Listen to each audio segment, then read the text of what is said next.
أعوذ بالله من الشيطان الرجيم. بسم الله الرحمن الرحيم. والضحى والليل إذا سجى ما ودعك ربك وما قلى وللآخرة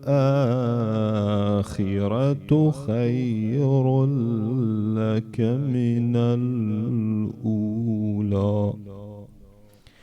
وللآخرة خير لك من الأولى ولسوف يعطيك ربك فترضى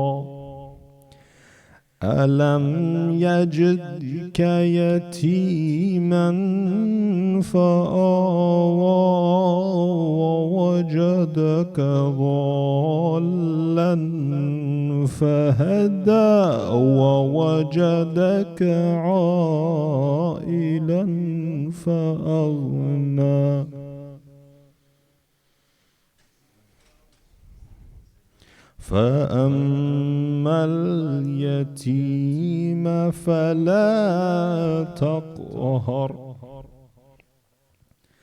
فأما اليتيم فلا تقهر وأما السائل فلا تنهر وأما بنعمة ربك فحدث الله أكبر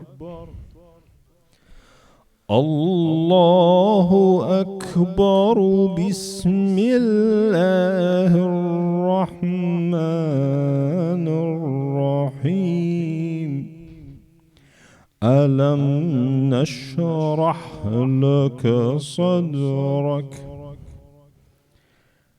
ألم نشرح لك صدرك ووضعنا عنك وزرك الذي أنقض ظهرك ورفعنا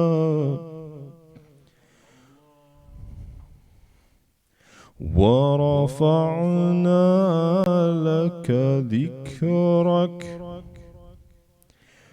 فإن مع العسر يسرا إن مع العسر يسرا فإذا فرغت فانصب وإلى ربك فارغب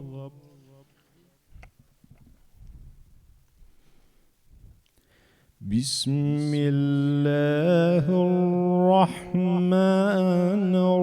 الرحيم والتين والزيتون وطور سينين وهذا البلد الأمين لقد خلقنا الإنسان في أحسن تقويم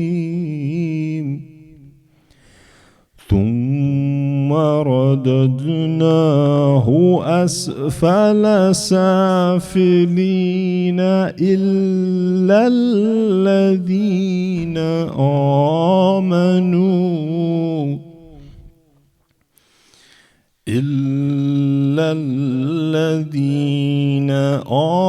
آمنوا وعملوا الصالحات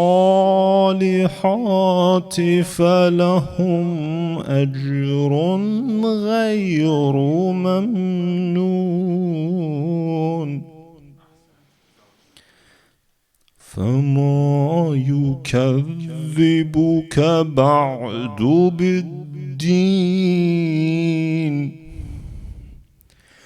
فما يكذبك بعد بالدين أليس الله بأحكم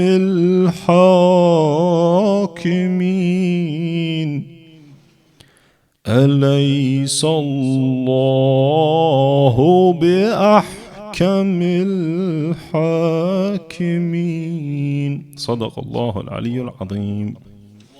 اللهم صل على محمد وآل محمد. جزاكم الله خيرا.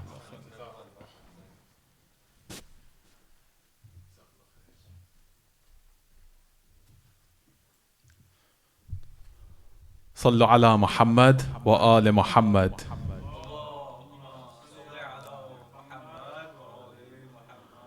أعوذ بالله من الشيطان الرجيم. بسم الله الرحمن الرحيم.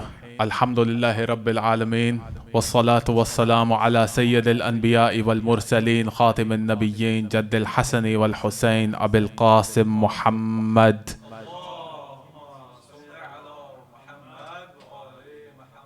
وعلى أهل بيته الطيبين الطاهرين المعصومين المكرمين، الذين أذهب الله عنهم الرجس وطهرهم تطهيرا.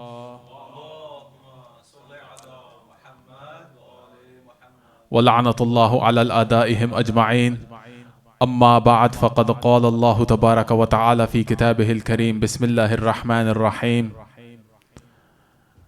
والعصر إن الإنسان لفي خسر إلا الذين آمنوا وعملوا الصالحات وتواصوا بالحق وتواصوا بالصبر. صدق الله العلي العظيم. In the name of Allah, the most gracious, the most merciful. Assalamu alaikum jami'an wa rahmatullahi wa barakatuh.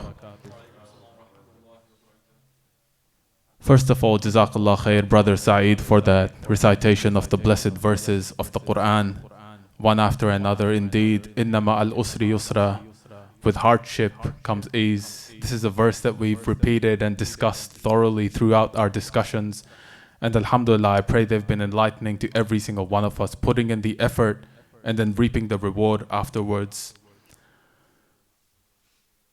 Tonight's topic is, of course, finding purpose in our lives.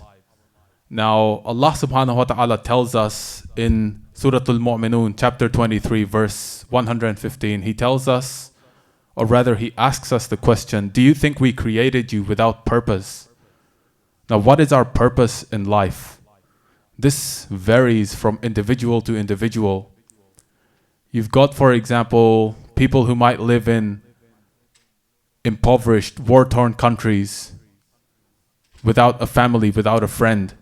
What is their purpose? Survival, plain and simple. Those who might live in similar conditions, but they might have a couple of family members with them. Their instinct, their purpose is also to survive, but in addition to that, to provide for their families. Now us, alhamdulillah, living here in this amazing country in Australia, having the freedom to speak our mind, to practice and to preach our religion as we see fit, we do not experience these kind of struggles. And may Allah subhanahu wa ta'ala ease the suffering of those hapless individuals who experience these hardships. And may Allah hasten the reappearance of our final Imam, Ajjalallahu ta'ala farajah.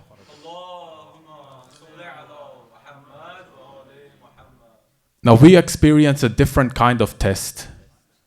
And that is one of the primary tests, finding a meaningful and substantive purpose in our lives.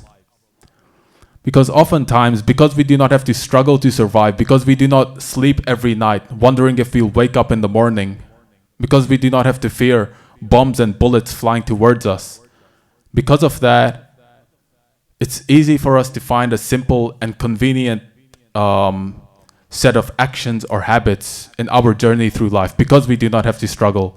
And so we find many individuals, particularly youngsters, and nowadays even the elderly, they find themselves bogged down in things like television programs, in things like social media, and also for the youngsters, in particular video games, for example. This is a big issue that's prevalent amongst our young brothers and perhaps our sisters as well. Video games. You have games, for example, Fortnite, Counter-Strike. We all hear about this, FIFA. Very fun to play, and I can see some of the brothers smiling and that smile reveals your guilt, but that's okay. So we play these games, and the question we have to ask ourselves is, what is the end goal? We might want to get a really high score. We play a game, we score 1 million. We're very happy. And then we keep playing and keep playing because we want to beat that goal. Then we get 1.2 million. And for the next 5 minutes, we're happy, we're proud of ourselves. 5 minutes later, that pride, that happiness disappears. And once again, we want to beat that goal. We get 1.5 million, then 2 million, then 2.5 million. And on it goes until we're bored of that game. We start a new game and we repeat the same cycle. And we find ourselves trapped in this timeless loop, just engaging in activity that is mundane and meaningless. Now, just to pause for 1 second, there's nothing wrong with playing video games or television programs in and of themselves. The problem arises when these become toxic, they become addictive, so much so that we're just drowning ourselves in this kind of activity. It reaches a point sometimes, you're so addicted to a game, the internet blacks out in your house, and you panic, you're terrified, you get angry and you start breaking things because you want to play that game so badly. And the people around you are looking at you thinking, what's wrong with this guy? It's just a game. Your life doesn't depend on it. But many people, they reach that point because they're so dependent on these kinds of things. Again, there's a fine balance that you need in our lives, that we all need it in our lives. We might be someone who's very good at playing games. We might be one of the top 5 players in FIFA in the world, and we have a YouTube channel with 1 million subscribers. We have a Patreon channel with all these different members. And we're out there in the world. We're supposedly living the dream, all the glory, all the fame, all the money. But ultimately, even then, as the time passes on, you're killing yourself from the inside. And eventually you ask yourself the question, what am I doing? What am I doing with my life? So we find ourselves in these situations often and often. Now, there's a contrast between that kind of activity and something that actually has meaning. Take, for example, constructing a building. You have a vision in your mind. You draw the blueprints of that vision. You work with your team in order to construct that building. And once it's done, once you've constructed that building, I believe we have a couple of people here in that industry, construction. Once you've done that, you look at that building, you feel such a sense of contentment and satisfaction. You've built something where a family can live, where they can enjoy themselves and create memories. You've created a benefit for others, and this makes you feel a sense of real pride and passion. You're part of a team of medical researchers. You work to develop a cure to an incurable disease. Once again, these things leave you satisfied and content, as opposed to just drowning yourself in video games or television series. Now, Islamically, on the spiritual side, we also have to try and envision an end goal. Just like I mentioned with constructing the building, you have an end goal in sight. We as Muslims have to visualize and see an end goal of some sort in order to strive towards it. We all want to, no doubt, meet our deceased relatives in the Akhirah. We want to meet the Imams of the Ahlul Bayt in the next world. We want to live eternal life, eternal bliss, no doubt. But this requires, of course, for us to truly believe in the Akhirah, truly accept Allah subhanahu wa ta'ala from the core of our hearts, not just saying the words, but believing them, knowing with absolute certainty that Allah subhanahu wa ta'ala is there and there is a life after the next. And this requires us to study, to analyze, to reflect deeply, to look at our books of theology, and also to discuss these topics with the brothers and sisters around us, with the scholars, with those who know, with the experts. And this increases our faith. This helps us develop a vision of that end goal, the proofs of the existence, the oneness of Allah subhanahu wa ta'ala, what Allah wants from us, the message that the prophets and imams sent. When we discuss these, we visualize that end goal and we have something to strive towards. And inshallah, with that, I would like to close. And for the main lecture, before we do the main lecture, I'd like to recite, for all of us to recite Surah Al-Fatiha for our late brother Sardar Ali, the father-in-law of brother Kamal Najafi, the grandfather of brothers Ghadir and Mustafa. Please recite Surah Al-Fatiha ma'a salawat ala Muhammad wa ali Muhammad.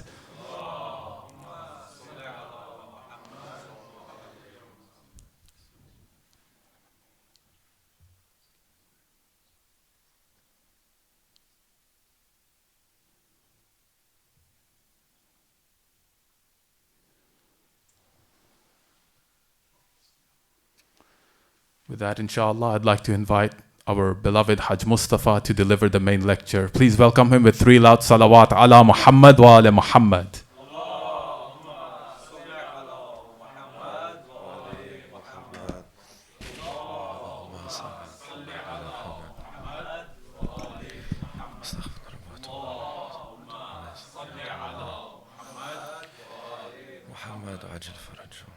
أعوذ بالله من الشيطان اللعين الرجيم بسم الله الرحمن الرحيم اللهم صل على محمد وآل محمد السلام عليكم جميعا ورحمة الله وبركاته. Allah subhanahu wa ta'ala is very clear. He's very direct.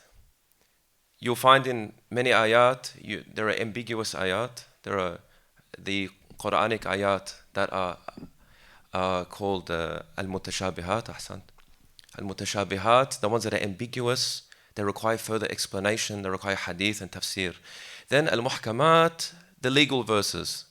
That there is no difference of opinion in the Islamic world or in the world of academia. In a logical sense, these laws are thabit, they're grounded, they're the framework, and everything hangs onto this framework, and the rest you have interpretation. And then you find that Allah subhanahu wa ta'ala, He's so direct with one particular thing, and you'll find that the more our youth especially, they start to discover the Quran al-Kareem, they start to swim in it a little, they start to tread it lightly, then they might have one ayah that they get enthralled by. They have this ayah they hold on to. Sometimes it's a surah, but there is something that we're looking for. What we're looking for, our dear brother mentioned earlier, Allah subhanahu wa ta'ala never created anything without a purpose.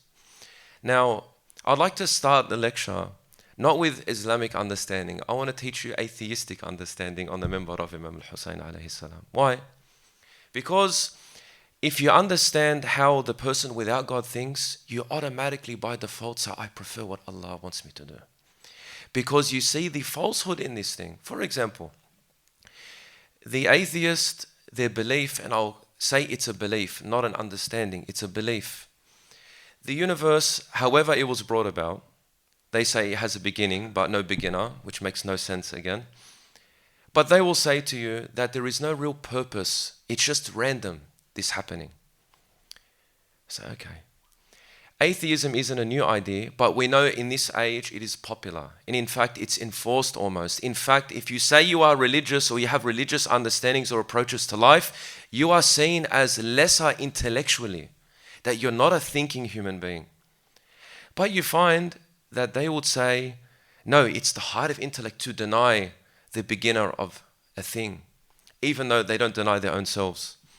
The atheist will tell you, for example, that this is a purposeless existence. This happened by random.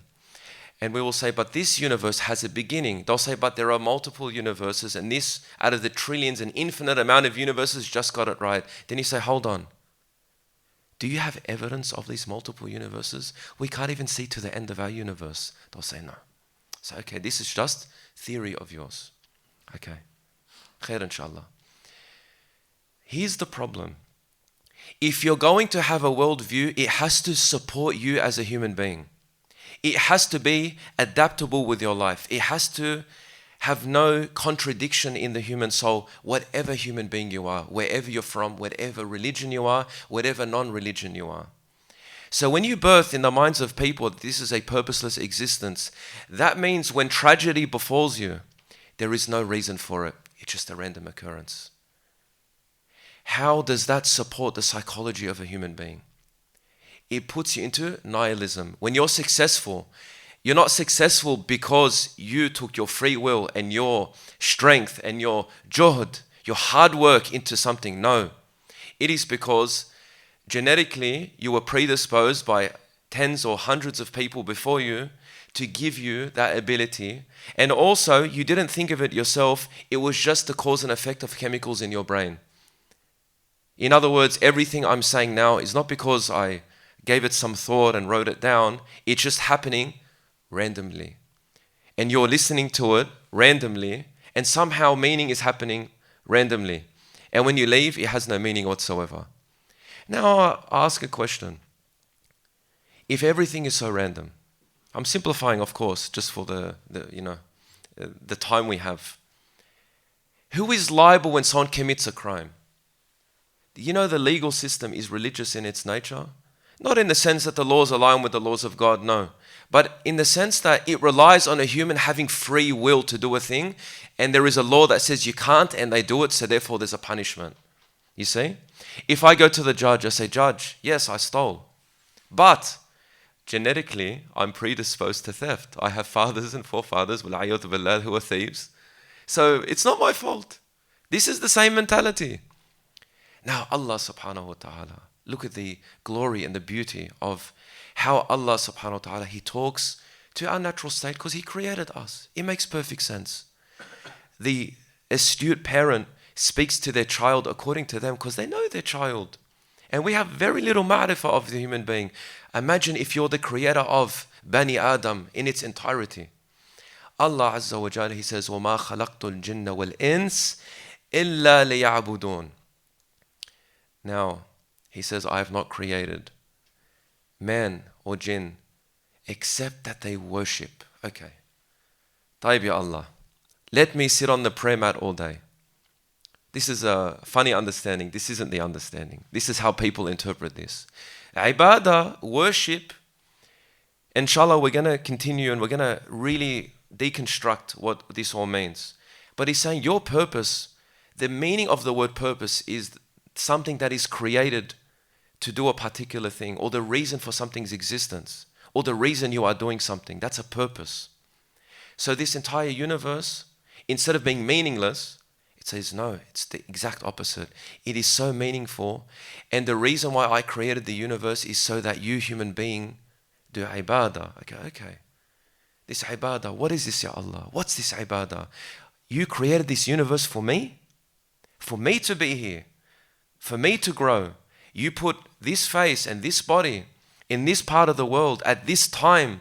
So many factors He decided for you. And He says, okay, go do ibadah. What's this ibadah? What is He asking us to do? So you find, if you want to be handed the answer on a silver platter, people search their whole lives. What's my purpose? What am I supposed to do here? Why am I here? It's the ultimate question. Because when you know why you're here, you know exactly what to do every day. You know what motivates you. Now, Allah's saying, here it is. Okay, Bismillah. Now, us human beings, sometimes we're a bit prideful. When someone tells you, look, this is your purpose, you say, okay, but I want to figure out on my own. I'll come back to you on that one. And we do this with Allah Azza wa Jal. You say, Allah, okay. I've read this verse before. It's a common verse. Every Muslim has heard this verse at some point, at least once. And he'll say, this is your purpose. Khair inshallah. We should know that human beings, we have two types of purpose. We have a general human purpose and we have a specific human purpose. There's no third category. If you can present one, please. There's only two. The general human purpose, the general reason we're here. When you look at the human experience, you don't have to look at any narrations, because these narrations are there to open our eyes to the world that's around us, to see what's really there. Look at this world. Look at the verses of this world, the verses, the ayat in the environment you're in. The purpose, generally speaking, of human beings, we've come up with quite a few. One is to develop, to grow, to gain an education, to achieve the maximum of health and wealth and well-being, This is a general human purpose. That is why we all go to work. That is why we all gather together. We all support each other as human beings. Human beings, we support each other. Yes, some people are arrogant and selfish and individual, but even those people are living on the khairat, on the goodness of other people that work to keep the lights on, the infrastructure that we live under. We are a gregarian society. And as we say, only Allah is wahidun ahad. Only God is one. The rest of us, we need partners in life. We need people to help us. This is the general human purpose. Our goal is here to be here to support each other, to help humanity move forward. And that's why you find even in the poorest, worst of places in the world, what are they all looking for? They don't accept it. They're trying to make it better, one day at a time, whichever way they can. So you find that's the general purpose. Now the specific purpose, this is what is interesting to us, because we all know this, what we're supposed to do. But the specific purpose is the interesting one. Because Allah subhanahu wa ta'ala, long ago in the story of your life, decided on your soul to be created. He made that decision. You're a divine decision. Allah looks at you and He says, okay, this soul will come from the back of this father and the womb of this mother, from this culture, from this tribe, in this specific time and place in the world, and the place will be in a specific condition. And I'm putting this soul here, and I'm not going to burden this soul more than it can take. It can take where I put it. And I'm going to put them there, and I'll say, Bismillah, in my name. Let's see what this person does. So he says, let's do this. Ibadah. What's this ibadah? So in that respect, please, sallu ala Muhammad wa ali Muhammad.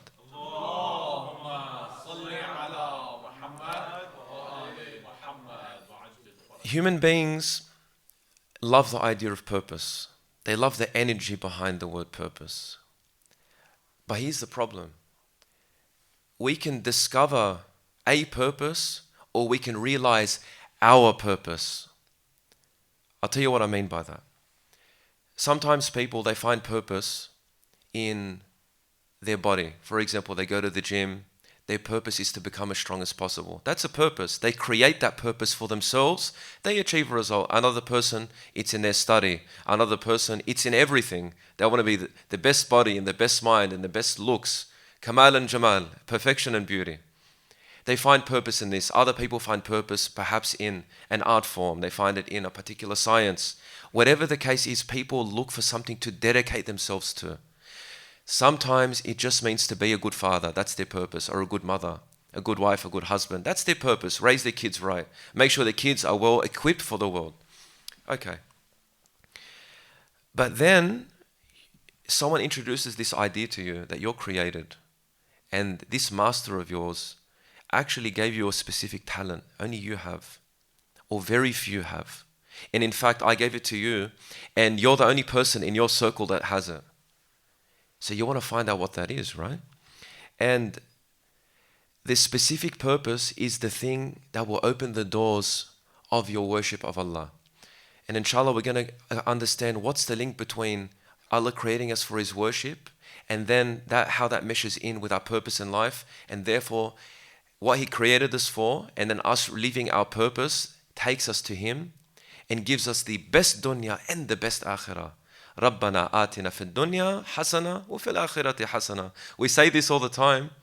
We forget that we're asking goodness in this world. The religion is not suffering in this world. It is building yourself up to cope with anything the world throws at you. You become above the world. You're greater than the world. That's why Allah subhanahu wa ta'ala, He says this is a prison for a believer. Because when you're here and you become that mu'min, you realize I'm too big for this place. Only Jannah will fit me. You realize that greatness that you have. And the greatness isn't always glamorous. It's not necessarily being the marja or being the personality. It can be in the smallest unnoticeable thing. But in your heart, you're rich. Because you've touched on what Allah has created for you. Imam Sadiq alayhi salam, he says the tafsir of this ayah, إِلَّا لِيَعْبُدُونَ يعني لِيَعْرِفُونَ. The purpose is to know. I created you and the jinn so that you may know. But you find in the ayah it says, إِلَّا لِيَعْبُدُونَ. Okay. Who? إِلَّا لِيَعْبُدُونِي. We have ayat that says, he says to worship me. So we'll say, okay, to know Allah, to worship Allah, to know Allah. That's the purpose. But is it just to know Allah? How do we know Allah? There are passages and ways to know Allah.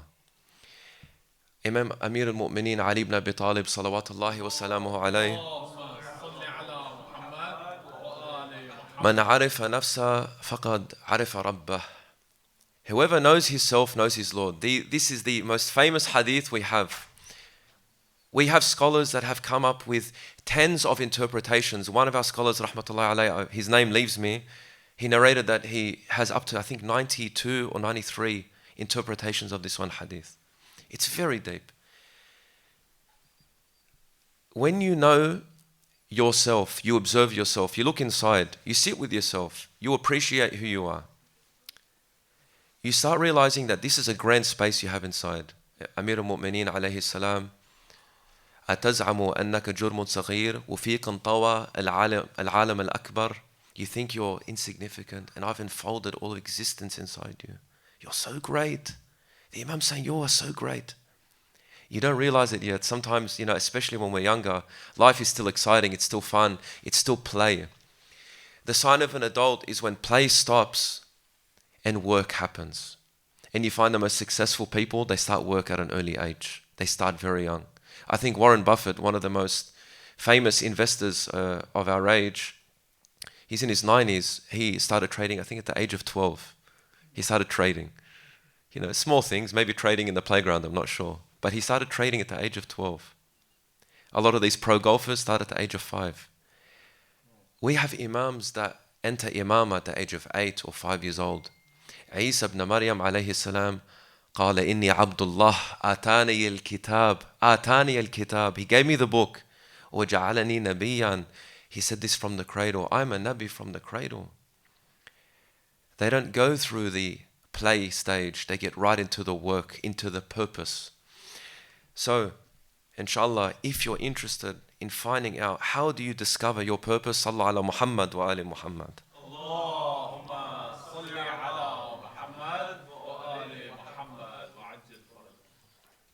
Something to pause on. When you ask yourself, for example, how rich do you want to be? You say, I want to have endless amounts of money. How healthy do you want to be? I want to be the strongest there is. I want to be the healthiest. I never want to be sick. If you could not sleep and still feel energetic and have vitality, would you opt in to not sleep and always be up around the clock? You never get tired? Always doing things that you enjoy? Do you never have to recuperate? Most human beings would say, I could do with a few more hours in my day. In fact, if I don't have to sleep, I could get twice as much done. Or become twice as lazy. It depends on the human you're talking to. Generally speaking, the talab, the request of every nafs is perfection, is kamal. What is the best type of weather? Neither too hot nor too cold. Nice breeze on a sunny day. Don't like the cold, don't like the heat. Okay. What's the best type of car? The most reliable, the fastest, the safest? We always want what's perfect. Here's the funny thing. We've never seen perfection before. We've only been born into places that die. People die, seasons change, it gets hot, it gets cold, we lose money, we get money. We've never seen that. A little thought experiment. I want you to think about your favorite food. I want you to think about it. I don't want you having or salivating during the lecture. Generally that's what happens when we think of our favorite food. But think about your favorite food. Now, sometimes you feel like that food. If you never saw that meal, saw a picture of it, tasted it, ever experienced it, could you desire it? Could you desire that? What's your favorite piece of clothing? If you never had the shirt, could you possibly desire to wear it? Okay. Have you ever seen perfection for you to desire it? This is a rule. You can't desire a thing you've never seen or touched or smelled or experienced before. You can't say, I want to go on this road trip to this place if you've never seen a road, don't even know the concept of a road or been to the place. You can't desire to go. But we desire perfection. Now, we don't live in the future. The past is past. We live in the present. The present, we've never seen perfection, ever. No one here can say that. Everyone has to go. But we desire everlasting life. We want to live forever. in the best of environments. You have experienced perfection. And if it wasn't in your future and it wasn't now, it must have been in your past. And this is why Islam, when it explains this, Allah Azza wa Jal, He says, I created every single soul. And He asked them, He queried every nafs, every soul, Alastu bi rabbikum? Qalu bala. Shahidna. Am I not your Rabb? We said, yes, we bear witness to you, Allah. We gazed at perfection. And then He puts this soul into this world and we waste our time looking for other than Allah. So you find the way back to Him is to realize the perfection in yourself, because people that aren't like each other don't get attracted. When you realize how great you are, you realize a God must exist. How great is this God? How great is He? Look what He's made within me. Imagine what He is. You can't imagine. In fact, the Imams tell us this. You can never ponder on God's essence. You can only see Him through His creation. You can't fathom psychologically. Our minds break thinking about His greatness. But you're like, but I can see the evidence of a creator in me. So then you want to know, what's your specific purpose? You have to do deep interrogation. Now, if you had the chance, another funny thought experiment. Imagine you could meet yourself, as in sit with you physically. So, you see, our brother Jahangir can meet his clone and just speak to him. And he'd ask him questions. Ask yourself, this is how you find purpose. This is one method. Ask yourself, if I could snap my fingers and be the best person I can imagine myself being, what would I look like? What would I sound like? What would I dress like? How much would I know? What would I achieve? Ask yourself this question and then write it down. Okay. Then do a filter on this. Okay. Is this in service of Allah Azza wa Jal?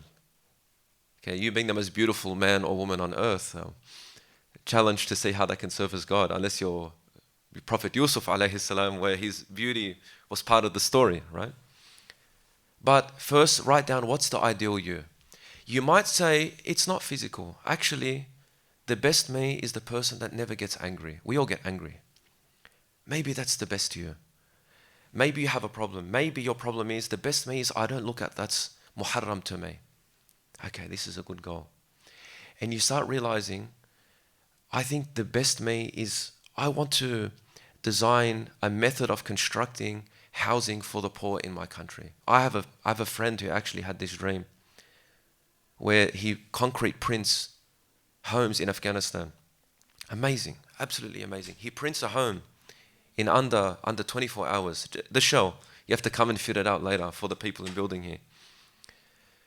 So when you note all of these things down, you start to query, okay, what talent do I have? What do I bring to the table that's unique to me? We're all unique.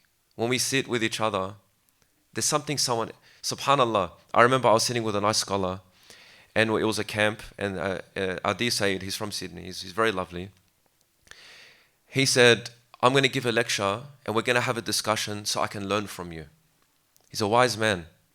Because he knows that he's going to present something, but the youth in the audience, they're going to present information to him that he didn't know.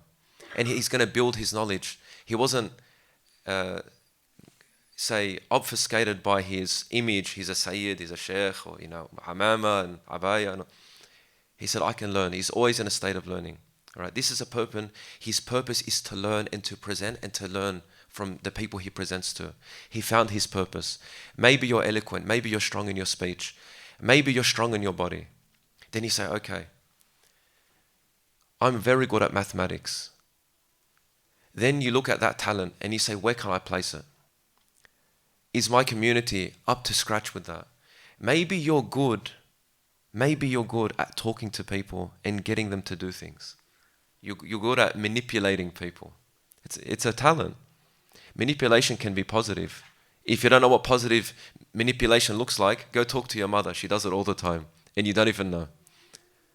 She says, do you want to go to bed at 7 o'clock or 7:30 to a child? And the child says 7:30. She gets what she wants. You see?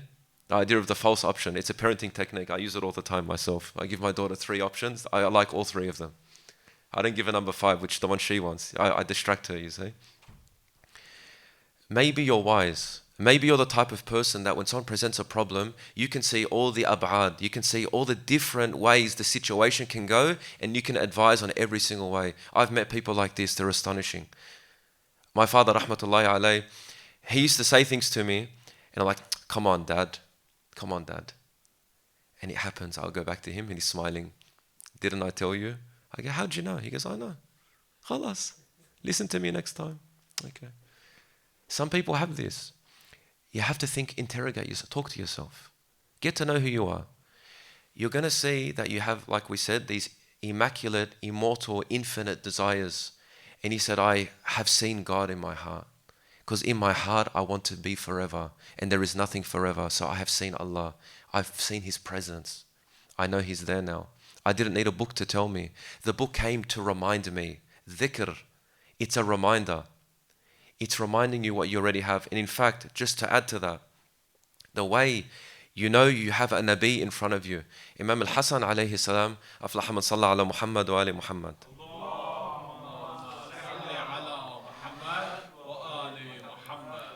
Imam al-Hasan alayhi salam, he says there are two types of anbiya. One is the inner Nabi and the outer Nabi. The inner Nabi is your fitrah, that soul we're talking about that God created. And the outer Nabi are the Anbiya. This is narrated on many Imams too, and I believe on Rasulullah sallallahu alayhi wa alayhi. And you have that inner prophet in you, it identifies what's outside. When the Quran, the ayat and bayinat are presented to you, you say, as the Arabs said, Ma hadha kalam al-bashar. These are not the words of a human being. You, Ya Muhammad, sallallahu alayhi wa alihi, you are not saying the words of a man. These are not your words. Shahidna, we bear witness to you. You see? Because your heart knows. Okay, let's make it more practical. We've sat down, we've interrogated ourselves, we've asked ourselves questions. What do I want to be? How do I envision myself? What talents do I have? I'll tell you something. You might think I'm talentless. I have nothing to offer.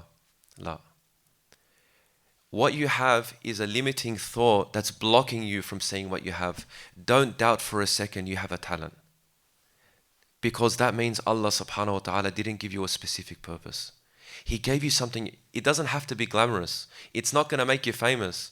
You know, I have an uncle, he prides himself on how good he makes his chai and his eggs.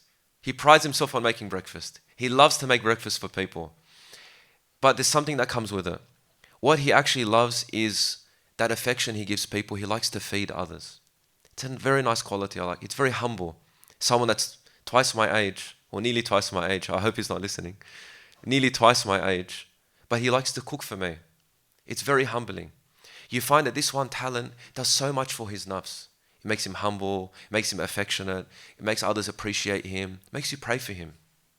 You wish him well. You know, Jazakallahu khairan. You know, may Allah reward you the best.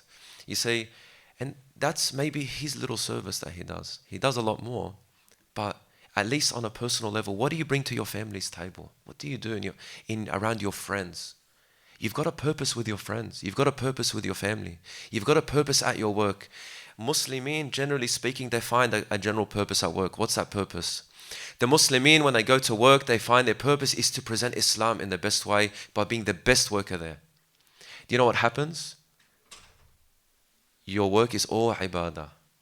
إِلَّا لِيَعْبُدُونَ. Okay, we take the outward meaning. Yes, you're worshipping at work. You're worshipping in many places. If it's lillah, if it's for Allah Azza wa Jal.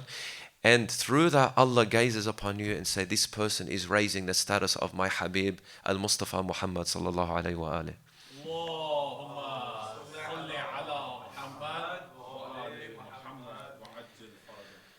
So, inshallah, walk away tonight, think about, what do you bring to the table? If you think you don't have that thing, Jazakallah khairan. Ahsant.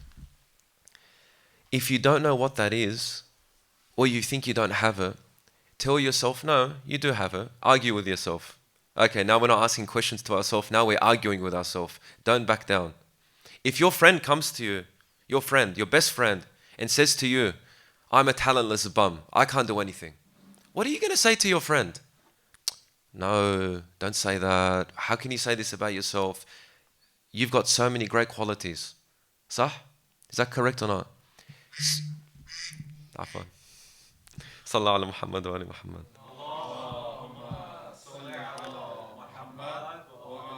I have that ringtone because it makes my daughter laugh. She likes ducks. You wouldn't speak to your friend that way. So don't speak to yourself in a different way. Speak to yourself like you're an affectionate friend of yourself. You have to like yourself.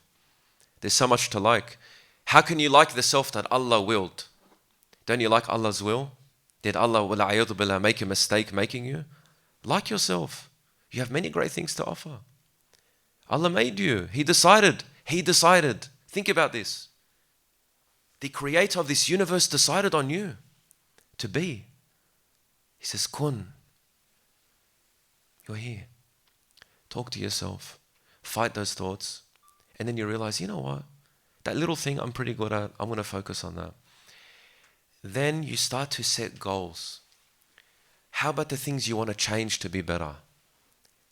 Your purpose is to know Allah. The way to know Allah is to purify your heart.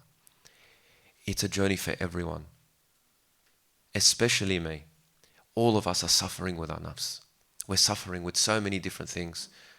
Some of them are common and some of them are very specific. That's okay. That's all right. When you go to the gym and you can't lift the bar, you aim to lift the bar. When you finally can lift the bar and do 3 reps of 8, you put the 10s on. Then you put the 20s on. You find yourself lifting 100 kilos after a year. You see?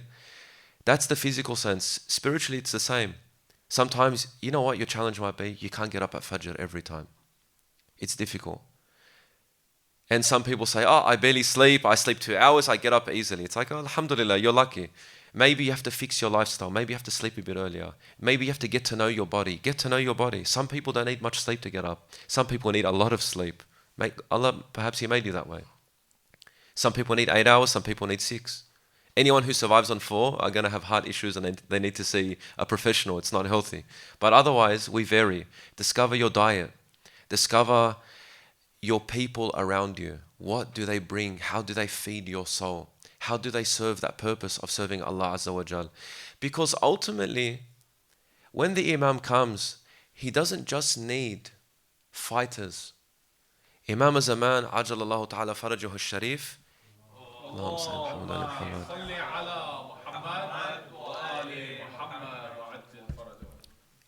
he needs engineers, he needs graphic designers, he needs accountants, he needs scholars, he needs everything, he needs us. He doesn't come because we're not ready. Our preparation is for Him. So our purpose is to get to know Allah. In the famous dua, you say, Ya Allah, let me know You. Because if I don't get to know You, I won't know Rasulullah sallallahu alaihi wasallam. I won't know the Quran. I won't know the Imams of Ahlul Bayt. I won't know the Imam of my time. Ya Allah, I need to know You. Allah says, know yourself and you'll find me there. I've been there the whole time. And this is the heartbreaking thing for us. He was with us the whole time. And we never saw Him there. The loving, caring one that always looked out for us, that gave us wujud, existence. We didn't see Him there in our heart. So when we find Him, we're happy and we're sad. We're happy that we found You, Ya Allah. We're happy we're on the path to getting closer to You, but I'm sad about all the years that I lost. You see? That's the nadam, that's the sadness of a believer. That's a good sadness. Because that'll prevent you from going back to the days where you were wandering, lost. We ask Allah Azza wa Jal to help us find our purpose, what our specific purpose is. We ask Him to help us find, first and foremost, let's meet our general purpose. Let's do our duties to Allah Azza wa Jal and Ahlul Bayt and the Imam of our time. But let us allow Him to realize. Afan. Let Him give us the ability to realize our potential, who we are. And then write it down. Amir al-Mu'mineen alayhi salam, he says, work on your nafs, even if you have to write it in a book. Write down your problems. Because when you have a purpose, you have a plan. When you have a plan, you have guidance. And when Allah Azza wa Jal sees this abd tiring themselves not keeping their score of, as the dear brother mentioned, in their gaming, or tiring themselves at work only. They get home at the end of the day, they say, Ya Allah, 5 minutes. Okay, they give a review. They review themselves. Tomorrow I'll try again. And they are relentless. They don't back down. They will have bad days, they'll have bad weeks, they'll have bad months, but they always go back because they are dead on trying to be the best they can and find their purpose, because when they have purpose, they have guidance, and when you're guided, nothing can stop you. Only Allah Azza wa Jal will stop you if it's good for you, but nothing in this world.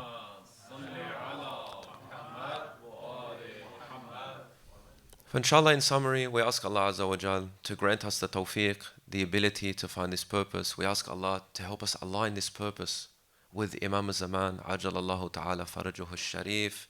And we ask Allah Azza wa Jal, in honor of the Ahlul Bayt alayhi salatu wasalam, that we are ready for the dhuhr. And inshallah it is near. Wa akhiru da'wana an alhamdulillahi rabbil alameen.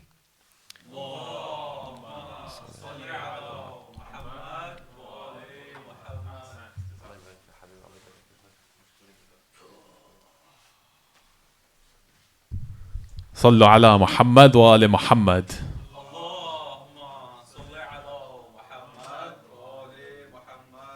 Jazakallah khair, Hajj Mustafa, as always, for that amazing and insightful lecture. Alhamdulillah, just as you mentioned, each of us has a talent within us, a capability which we often do not recognize because we don't put in the energy, the effort, we do not believe in ourselves. We're mired with self-doubt, and oftentimes others who doubt us, they make us feel this way. Hajj Mustafa mentioned the verse in the Quran about Allah subhanahu wa ta'ala saying He does not place a burden on a soul beyond what it can bear. When we feel that we're overburdened, do not think you're overburdened, because there's more inside. You have the capability. If you dig deep, if you reach down beneath the surface, you can grab hold of whatever it is inside there. You have that capability inside you when you dig deep. Just like, for example, when you're looking for gold underneath the ground, anything like that, it requires effort. You dig deep and you extract. Each of us have this kind of treasure inside of us which can help us overcome, which can guide us to overcome any of the struggles, the trials and tribulations that we face. So insha'Allah ta'ala, as we leave tonight, when we experience any struggle, remember, keep persisting, keep moving forward, and insha'Allah ta'ala you will overcome and you will succeed. Jazakallah khair once again, Hajj Mustafa. And insha'Allah, for the final segment of the program, I'd like to invite Brother Jahangir Hussain to recite Manqabat in the honor of Hadrat Abu Talib alayhi salatu wasalam, the uncle of the Holy Prophet, whose birth it is tomorrow, I believe it's his birth. Sallu ala Muhammad wa ali Muhammad.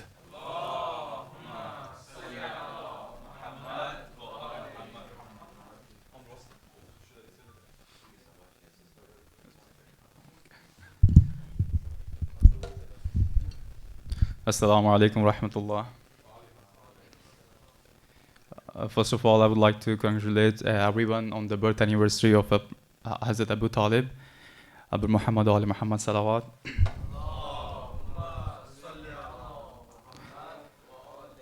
I will be reciting a mankabat on this occasion, which is in Urdu, and also some of the rhymes are in Punjabi. So sorry if someone doesn't understand.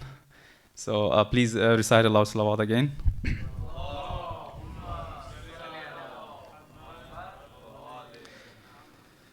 Haq Ali Ali Maula, Haq Ali Ali Maula, Haq Ali Ali Maula, Haq Ali Ali Maula.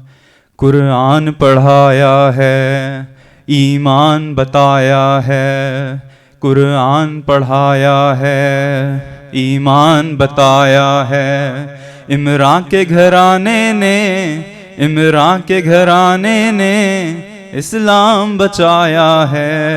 Haq Ali Ali Maula, Haq Ali Ali Maula, Haq Ali Ali Maula, Haq Ali Ali Maula.